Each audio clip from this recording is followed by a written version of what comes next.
মাগরিবের পর থেকে আপনাদেরকে গজল শোনাচ্ছি। মোহতারাম অতিথি চলে এসেছেন।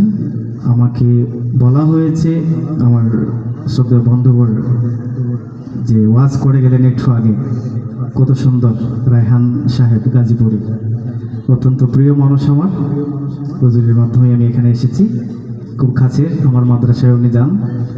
তো হুজুর আমাকে বলেছেন একটা মায়ের সঙ্গীত বলার জন্য, বারবার বলেছেন। আমি মায়ের সঙ্গীত পরিবেশন করব আপনাদের সবাইকে নিয়ে। আমি এর আগে জানতে চাই আপনাদের কার কার মা আছেন, দুটো হাত তুলে দেন। মাশাআল্লাহ মাশাআল্লাহ। আল্লাহ তাআলা আমাদের মাকে হায়াতে তয়্যিবা তওয়িলা দান করুক, সকলে বলেন আমিন। বাবা কার কার আছেন, দুটো হাত তুলে দেন। মাশাআল্লাহ, বেশিরভাগই আছেন। আচ্ছা, মা বাবা কার কার নেই?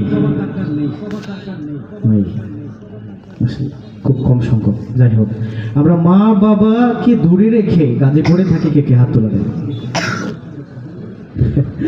তার মানে বেশিরভাগই হচ্ছে আমরা প্রবাসী, অর্থাৎ অন্য জেলা থেকে, অন্য জায়গা থেকে এসেছে গাজীপুরে।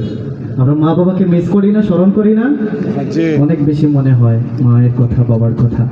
যাই হোক, এই মা এবং বাবাকে নিয়ে, বিশেষ করে মাকে নিয়ে আমি একটা নাচের পরিবেশন করব। আমাদের মাকে, আমাদের বাবাকে আল্লাহ তাআলা যেন হায়াত দান করেন, সবাই বলেন আমিন। যে সমস্ত মা বাবা কবরবাসী হয়ে গেছেন, তাদের কবরকে আল্লাহ রাব্বুল আলামিন যেন জান্নাতুল ফেরদাউস বানায় দেন, বলেন আমিন।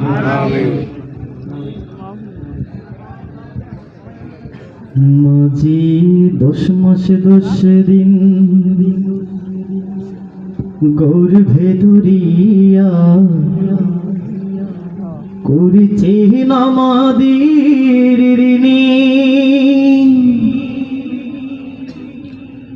গায়ের চামড়া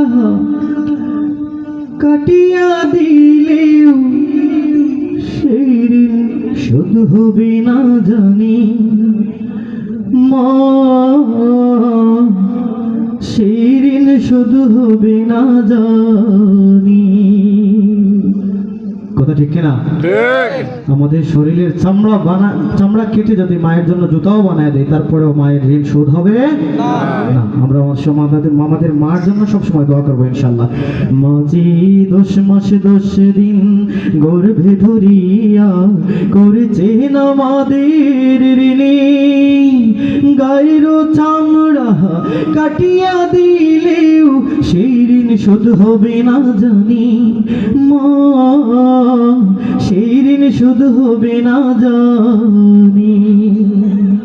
কতদিন দেখি না মায়ের ওই চাঁদ মুখ, কষ্টের হৃদয় পুড়ে